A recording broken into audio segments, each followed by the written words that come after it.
24. Quand cette nouvelle année, Dieu bénisse chacun de nous, bénisse nos familles, qu'il pourvoie tous nos besoins, qu'il assure notre sécurité et qu'il fasse en sorte que chacun de nous puisse grandir vraiment dans la crainte de Dieu. Bonne année, excellente année, bénie année, superbe année pour chacun. Amen. Voilà. Aujourd'hui, j'ai choisi de vous parler d'un sujet qui est tellement simple. On ne devrait même pas en parler parce que les parents font déjà ce qu'ils doivent faire. Mais j'ai trouvé que c'est nécessaire d'en parler. C'est l'éducation des enfants. La Bible a beaucoup de versets qui parlent de l'éducation de nos enfants. Parce que nos enfants sont ceux qui vont perpétuer notre existence. Ce sont nos enfants qui vont faire que, quand ils sont dehors, qu'on les voit, on dit c'est l'enfant de Monsieur Kofi, c'est l'enfant de Madame Adjoa, c'est l'enfant de Madame Kwadjo, etc. Quand ils font bien, on dira, l'enfant de Kwadjo là, il est vraiment bien, il est bien élevé, il est intelligent. Mais s'il est brouteux, qu'il est brigand, on dira aussi l'enfant de Kofi là, c'est un brouteur. Son papa l'a mal élevé. Sa maman, elle l'a très mal élevé. Et c'est pour ça que j'ai choisi, nous sommes en 2024. Si en 2023, tu ne t'es pas occupé de ce qu'on appelle éducation de tes enfants, je souhaite qu'en 2024, ce soit un défi pour toi. Il faut que mes enfants soient des exemples, de bons exemples partout où ils passent, en 2024. Qui voudra que son fils ou sa fille, son fils soit un brigand cette année? Levez la main, n'hésitez pas. Qui voudra que sa fille soit une prostituée? Je constate que personne ne le veut. Alors, comme personne ne veut que son enfant soit mauvais, nous allons parler de l'éducation des enfants. La Bible dit dans Proverbes chapitre 22, verset 6. On va lire beaucoup de versets aujourd'hui. Proverbes chapitre 22, verset 6.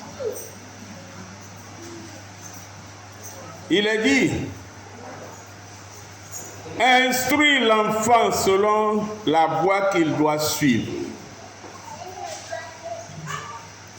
Et quand il sera vieux, il ne s'en détournera point. Les enfants sont là, ils sont venus écouter la parole de Dieu. Mais quand ils arrivent à la maison, maman, papa, est-ce que tu leur enseignes encore la parole de Dieu?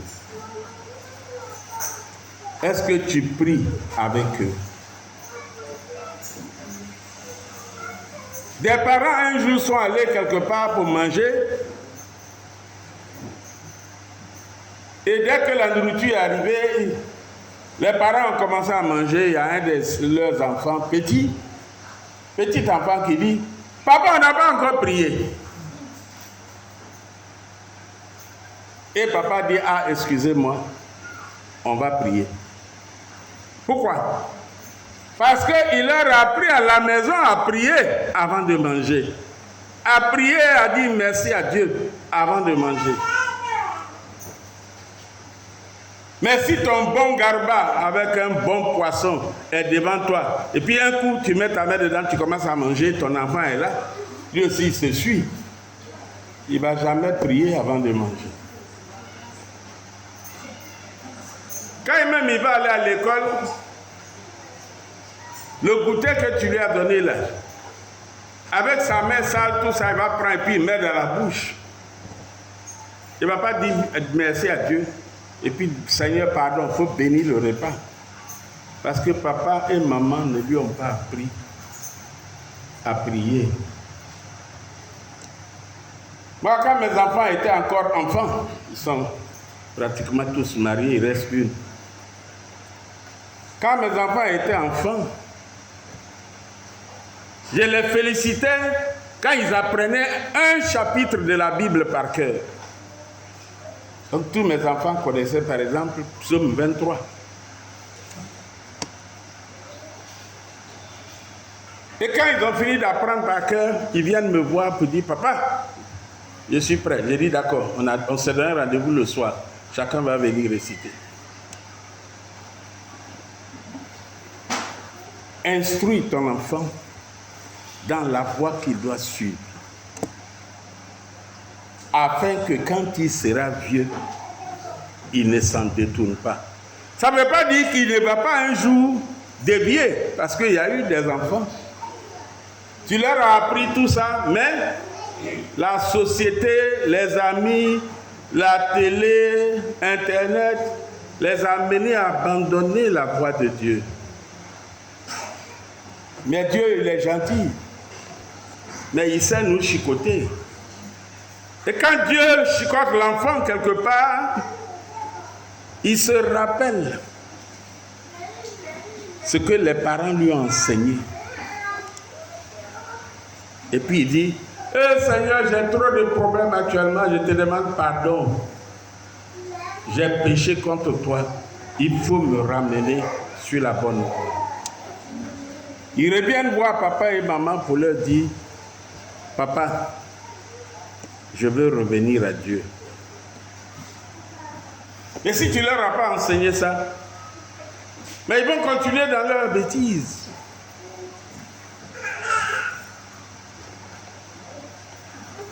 Éduquons nos enfants dans la voie de Dieu.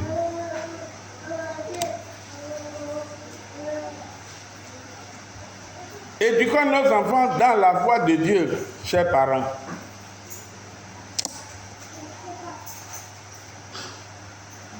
Ce que tes enfants, tu ne veux pas que tes enfants fassent, ne fais pas ça devant eux. Si tu ne veux pas que tes enfants un jour t'insultent, n'insulte pas le voisin devant eux.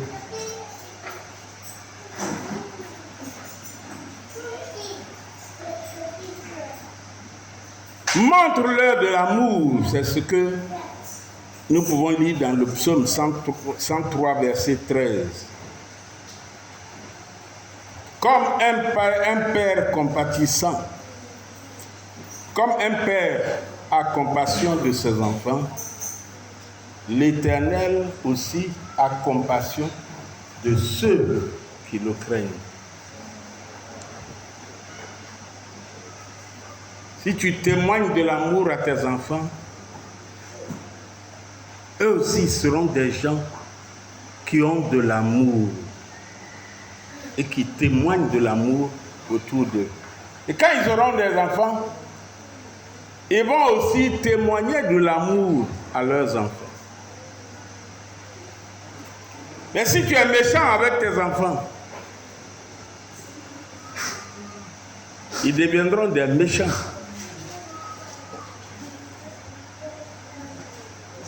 Je connaissais une jeune fille,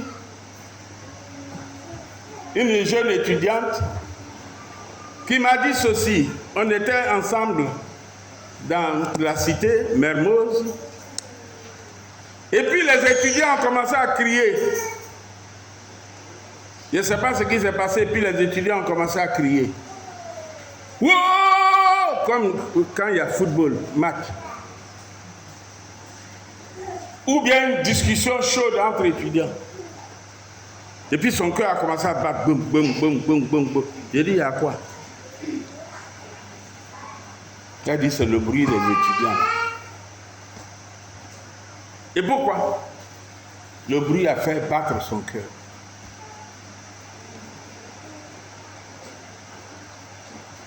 Parce que son papa et sa maman se battent. Et quand ils se battent, c'est le vacarme, c'est le bruit dans la maison. Et les enfants ont peur. Papa va tuer maman. Et maintenant, elle est une grande fille, elle est étudiante. Quand il y a du bruit, boum, son cœur commence à battre.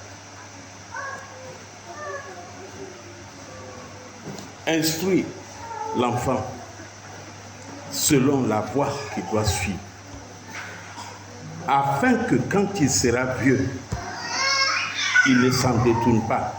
Le passage dit quand il sera vieux, ça veut dire que pendant qu'il grandit là, jusqu'à ce qu'il devienne vieux, qu'il ne se détourne pas de la voie de Dieu, qu'il n'oublie pas l'enseignement que tu lui as donné.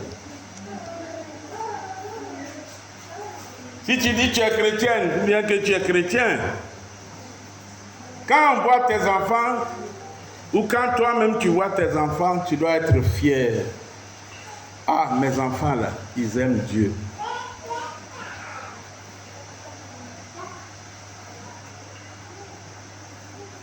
Il y a des gens, ils sont responsables religieux, ils sont peut-être pasteurs, ils sont archevêques, ils sont bishops.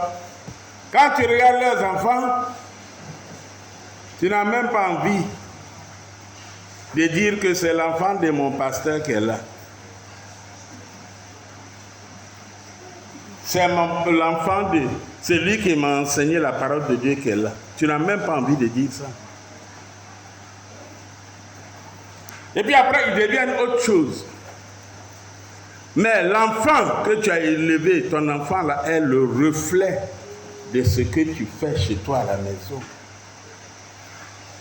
Comme une maman qui s'habille en mini. À tout moment, elle est en mini. Quand elle s'en va quelque part, elle est en mini.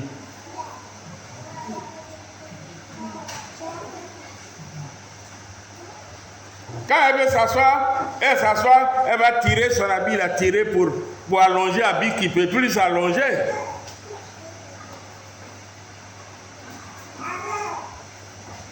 Mais ta fille te regarde. Quand tu vas lui acheter habit, même à 3 ans, ta fille là va te dire, moi aussi je vais mini. Tu ne lui as jamais dit, il faut porter mini, hein, mais tu portes. Éduque ton enfant dans la voie qu'il doit suivre.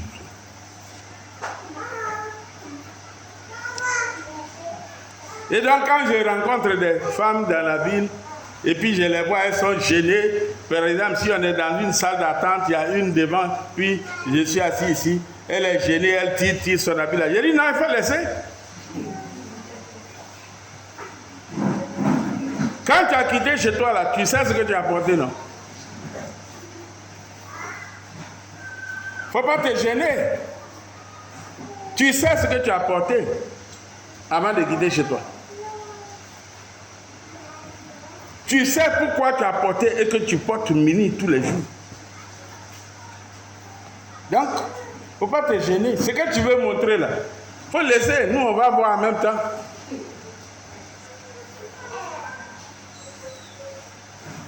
Mais en le faisant, ta fille voit. Donc, si toi-même tu dis à ta fille, non, il ne faut pas porter mini, ta fille là, elle va t'écouter, hein, elle va te respecter, elle va t'obéir.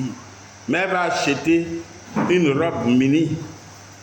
Ce qui colle sur le corps et puis quand tu t'assois, ça remonte. Quand tu fais ta main comme ça remonte là. Elle va acheter ça puis elle met dans son sac. Quand elle s'en va rencontrer ses camarades là, c'est mini, elle va porter. Instruis ton enfant dans la voie de Dieu. Afin que quand il sera vieux, quand il sera grand,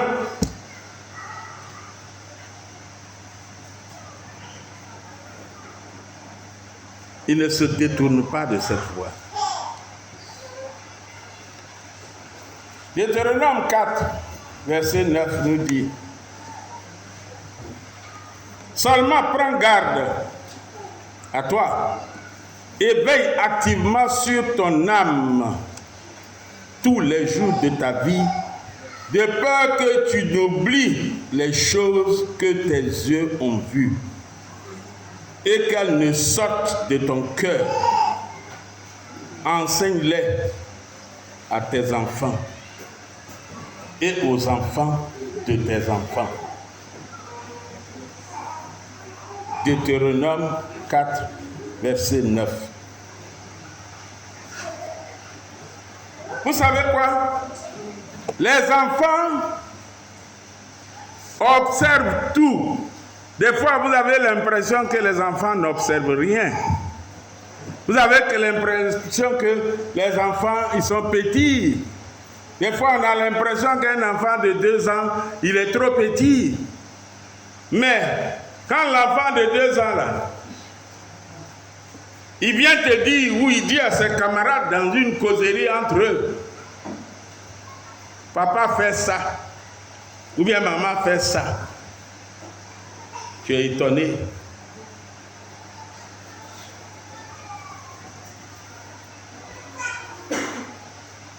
J'avais une fille, mon fils, pardon. Quand il était tout petit, je ne sais même pas s'il avait 2 ans ou 3 ans. Nous, on est partis à l'église, on avait une servante qui les gardait. Et dans la maison à côté, on avait un de nos travailleurs qui s'appelait Yao, qui dormait là. Et nous, on est partis à une réunion de prière le soir. Quand on est revenu, le petit enfant de 2 ou 3 ans nous dit: Dad, maman, Yao a dormi sur Chiboza. Ta fille s'appelait Chiboza. Nous, on ne s'est même pas occupé d'elle parce qu'on dit c'est un enfant, il peut dire n'importe quoi. Puis on est rentré dans la chambre. Quand on est arrivé dans la chambre, j'ai dit à ma femme, l'enfant a répété quelque chose plusieurs fois. Yao a dormi sur Chiboza. Yao a dormi sur Chiboza. Yao a dormi sur Chiboza. On va l'appeler pour lui demander. On l'appelle et l'enfant qui ne parle pas encore bien a répété ce qu'il a dit. J'ai dit à ma femme, j'ai dit, il y a quelque chose. On a appelé la fille. Yao est venu ici. Elle dit, Yao a sauté la clôture. Il est venu devant l'enfant. Dans la chambre où les servantes et les autres personnes dorment. On n'avait que 2 chambres en ce moment. C'est là qu'il est venu coucher avec elle. Et l'enfant que nous on pense qu'il ne voit pas, il ne sait rien, il ne peut pas, a remarqué ça. Et a trouvé ça bizarre, au point de dire à ses parents, c'est un rapport que je vous fais. Écoutez-moi, Yao a dormi sur Chiboza. Et l'enfant a vu, on ne s'occupe pas de lui. On est rentré dans la chambre et l'enfant encore insiste, Yao a dormi sur Chiboza. Ça veut dire que ça l'a marqué. Ça l'a marqué. Donc vous avez les petits enfants comme ça, vous avez l'impression que ils ne sont pas conscients, qu'ils ne voient rien.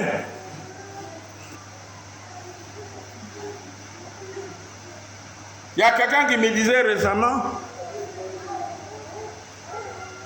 ils ont pris un enfant, leur neveu ou je ne sais qui dormait avec eux. Et l'enfant, on l'a mis sur un matelas par terre. Et monsieur et madame sont dans le lit. Et puis à un moment donné, il regarde. L'enfant a laissé tout ce qui le concerne et son sommeil. Et il s'assit calmement et il regarde dans le lit de monsieur et madame.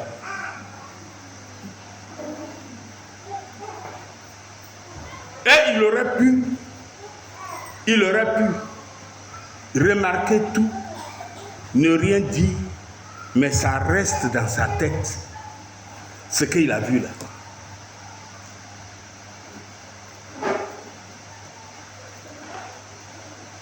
Si tu es un menteur, ton enfant t'écoute.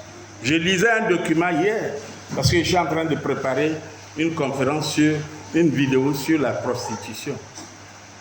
Et il y a un médecin qui dit, la prostitution là, c'est depuis l'adolescence, les femmes qui deviennent prostituées là, c'est depuis l'adolescence que les aptitudes à la prostitution naissent. Et si les parents font attention, ils peuvent aider la fille à corriger. On a l'impression que la fille est mal élevée, on va l'insulter. Pourquoi tu fais ça, mon cher? Mais depuis l'adolescence, il y a des choses que ses yeux ont vues. Il y a des choses que ses oreilles ont entendues.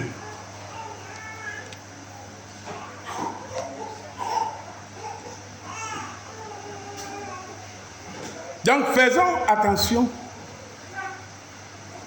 Éduquons nos enfants dans la crainte de Dieu.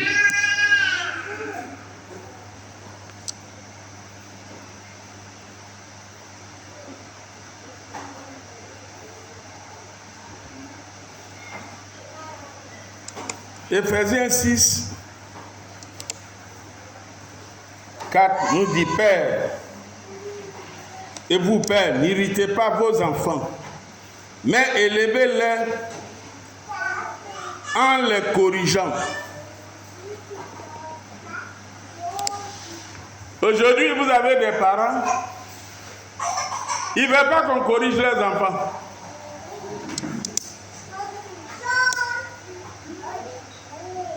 On dit même, on ne veut plus voir des chicottes à l'école.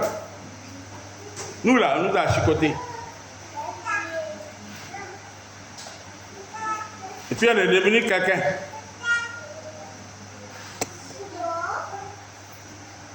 Il y a des enseignants qui sont allés, il y a des parents qui sont allés. Ce n'est pas ici, hein, c'est dans un autre pays. Allez faire arrêter le maître parce qu'il a levé la main sur son enfant, leur enfant. Il y a des parents qui sont allés frapper enseignant parce qu'il a chicoté leur enfant à Abidjan ici.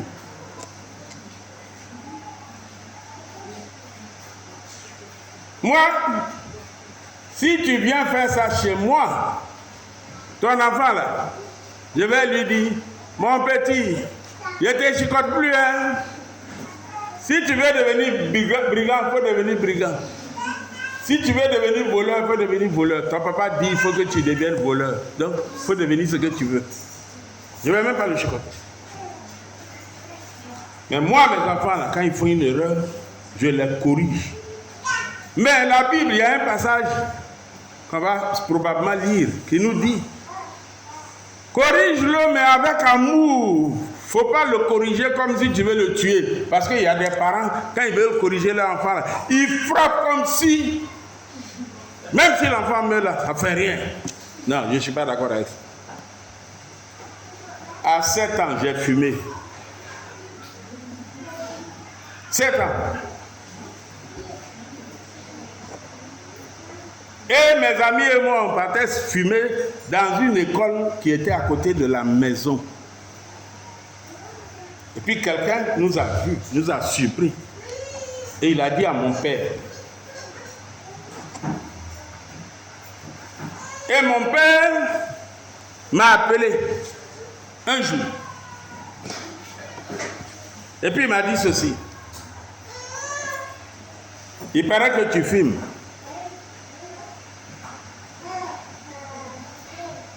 Je le regarde. Je ne peux pas répondre.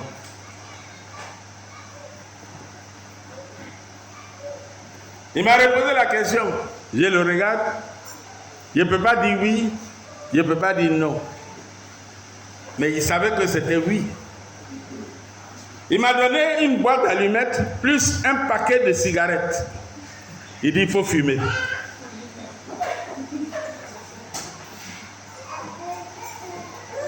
Il a déposé devant moi.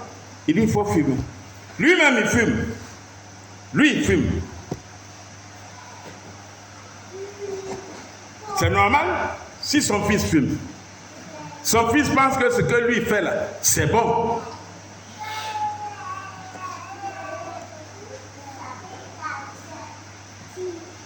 Mais son fils aussi, avec ses camarades, on a l'impression des fois que les enfants ne sont pas intelligents, ils sont intelligents. Ils savent qu'à leur âge là, ils ne doivent pas fumer. C'est pour ça qu'ils se cachent pour fumer. Et quand mon père a mis là, le paquet de cigarettes et la boîte d'allumettes devant moi, j'ai regardé la cigarette là, puis j'ai regardé la boîte d'allumettes. Qui va avoir cigarette cadeau? Avec boîte d'allumettes cadeau, tu ne vas pas dépenser 5 francs et puis il ne va pas prendre pour fumer. J'ai regardé ça jusqu'à... je n'ai pas touché. Et depuis l'âge de 7 ans jusqu'à aujourd'hui où je suis devant vous, j'ai plus de 60 ans là, je ne fume pas. Et je n'ai plus jamais fumé.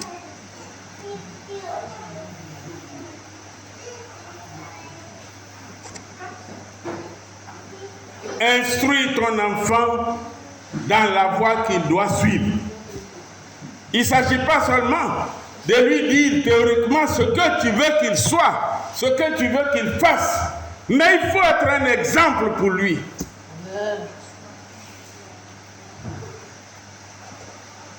Il faut avoir le langage qu'il faut devant tes enfants.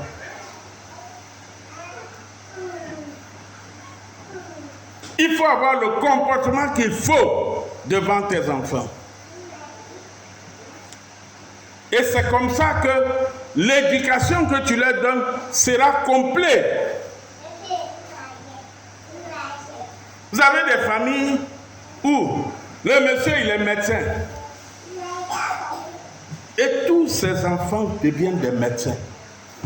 Vous savez, le monsieur et sa femme sont des missionnaires. Il y en a un Américain comme ça ici. Je connais son papa qui était missionnaire ici. Aujourd'hui, lui, il est missionnaire ici. Pasteur Tigre. Son papa s'appelait William Tigre. J'étais étudiant et on s'est reconnu à Yamoussoukro. Et donc, les enfants aussi sont devenus des pasteurs. Et celui dont je parle, ces enfants, il y a plusieurs qui sont devenus missionnaires. Pourquoi? Parce que non seulement il leur enseigne la voie de Dieu, mais ils sont des exemples. Et ils ont la joie de faire la mission, de faire le travail qu'ils font. Quand ils reviennent, ils parlent avec sa femme. Oh, le Seigneur m'a béni aujourd'hui de mon ministère. Le Seigneur vraiment a guéri un malade. Le Seigneur a fait, il y a 2 personnes qui se sont converties. Les enfants écoutent. On a l'impression qu'ils n'entendent pas.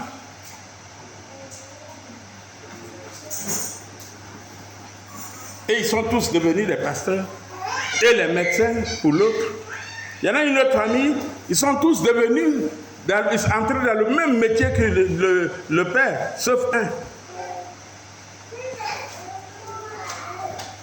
Et chez moi, tous mes enfants ont développé le sens des affaires. Même celui qui m'a dit un jour, toi tu es en train de créer, mon fils m'a dit un jour, toi tu es en train de créer les affaires à gauche, à droite. Là. Qui va gérer ça? Mais j'étais surpris. Un jour, il a commencé à créer ses affaires. Les enfants voient, ils entendent. Même quand l'enfant a 1 an, vous parlez à côté de l'enfant, vous avez l'impression que l'enfant, il n'entend pas, il ne voit pas. Sachez que Dieu a fait en sorte que quand l'enfant sort du sein de sa mère, il est complet. Quand l'enfant est né là, il est complet. Seulement que, vous voyez, quand il est né, il a des yeux, mais ses yeux sont fermés. Quelque temps après, ses yeux s'ouvrent. Quelque temps après, quand tu fais ta main comme ça, il te suit des yeux.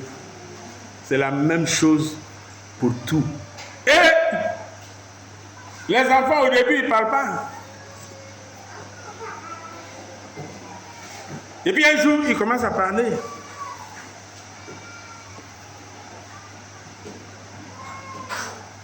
Et donc, n'ayez pas l'impression que l'enfant, il est tout petit, donc il ne voit pas, il n'entend pas, il ne sait rien. C'est faux. Parce que ton enfant, il y en a qui parlent à 1 an. Mais il y en a, ils n'ont même pas 1 an, ils parlent. C'est vrai ou c'est faux?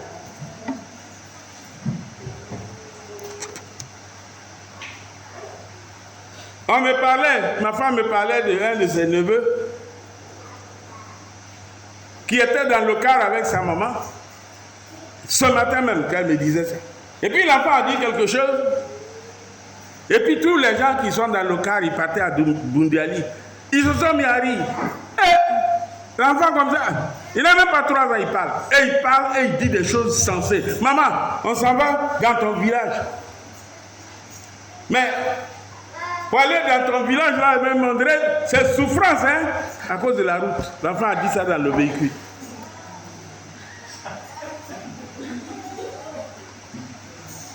C'est ça, sa maman lui a dit. Tu vas aller te déposer dans le village de ton papa là, puisque pour aller chez ton papa là, il n'y a pas de souffrance dedans.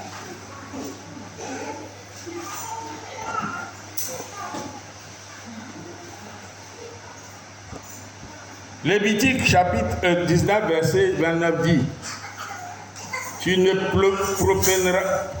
profaneras pas point ta fille en la livrant à la prostitution, de peur que le pays ne se prostitue et se remplisse de crimes.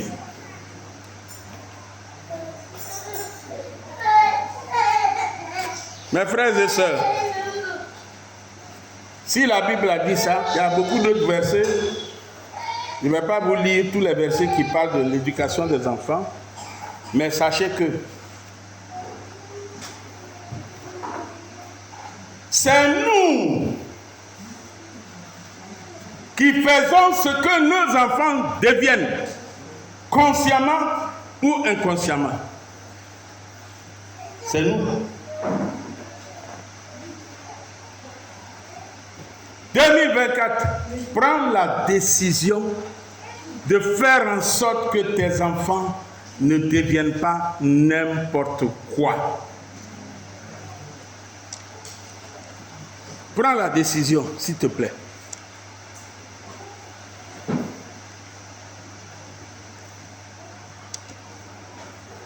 Témoigne de l'amour à ton enfant. Parle avec respect à ton mari ou à ta femme devant les enfants. S'il y a palabre, madame t'a énervé ou monsieur t'a énervé, il ne t'a pas donné l'argent d'épargne depuis 2 mois, 3 mois. Il faut laisser, quand vous êtes dans la chambre, tu lui dis, tu es devenu avare, mon cher mari.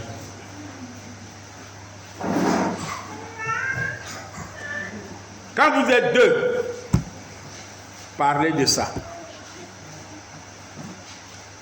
Ce n'est pas que l'enfant a 2 ans, ce n'est pas quand l'enfant a 2 ans, il est à côté, que tu vas venir dire à ta femme, depuis que j'ai accouché l'enfant là, ça fait 2 ans. Pagne que tu m'as donné au moment où j'ai accouché là, jusqu'à aujourd'hui, tu ne m'as pas donné autre pagne. Tu es méchant. L'enfant a entendu. Maman dit que mon papa est méchant.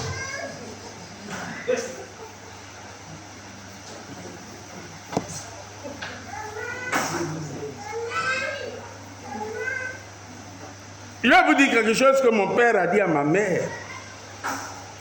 Devant nous. Un jour. Et je ne l'ai jamais oublié. Il était fâché avec elle. Et il a dit à ma mère que toi là, si tu continues que moi je te laisse là, tu ne peux rien devenir d'autre que de devenir une prostituée. Il a dit ça devant les enfants. Depuis peut-être 60 ans. Je n'ai pas oublié. Donc faites attention à ce que vous dites devant vos enfants. Je n'ai pas oublié que mon père a dit ça. Il voulait se donner de la valeur. Il est mon père. Il est le mari de ma mère.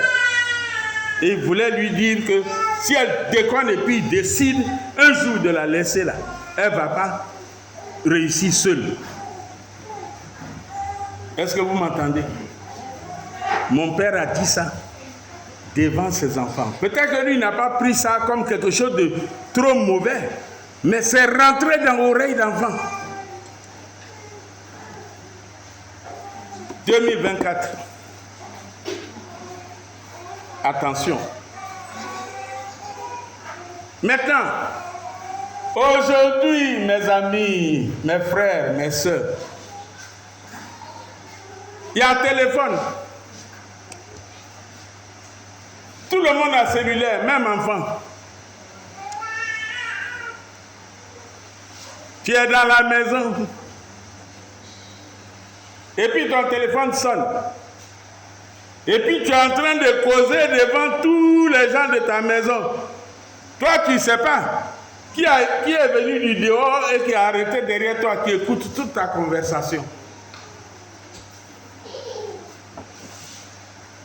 Et tu dis de bonnes choses, mais quelquefois tu dis de mauvaises choses.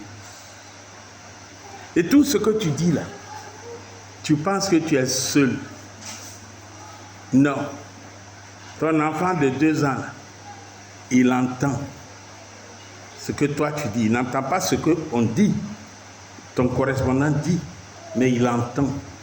Et je voudrais attirer l'attention de chacun de nous. Faisons attention à ça. Si tu as une servante, ta servante est là, elle écoute.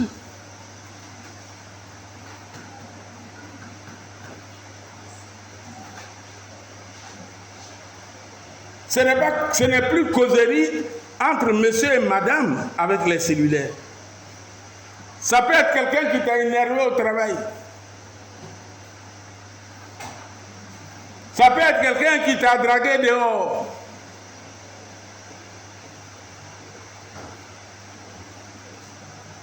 Tu lui as dit non. La dernière fois, on est parti au supermarché. Moi, je suis allé pour commander quelque chose, pour prendre des articles. Et j'ai dit à ma femme, il faut aller prendre telle chose. Et puis, il y a un monsieur qui la voit, qui dit, madame, vous êtes jolie, hein? Je peux avoir votre numéro? Ma femme dit, elle lui a montré. Je suis marié. Il dit, mais ça fait rien. On peut faire ça en secret. Alors, imaginez un instant, si elle a accepté de prendre le numéro, de lui donner son numéro, mais elle ne lui a pas donné. Si elle acceptait, et puis le monsieur l'appelle, et puis je ne suis pas là, mais mes enfants sont là.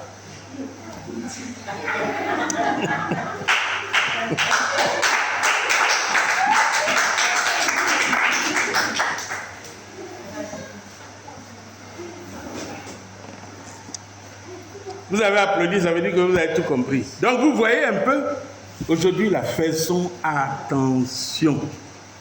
L'enfant a entendu. Hé, maman, c'est qui? De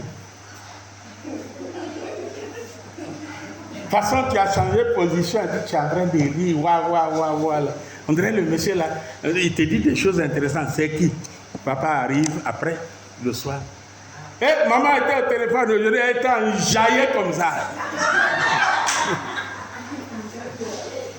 Monsieur vient demander à maman. On dit que tu étais au téléphone et puis tu étais enjaillé. C'est qui? Non, il faut laisser, c'est rien. Mais les enfants là, comme tu as fait, tu vas faire encore.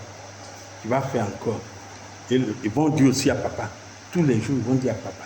Puis un jour, papa va chercher à vérifier pourquoi et avec qui maman parle au téléphone et puis elle est toujours enjaillée. C'est la même chose pour le monsieur. Faisons attention en 2024.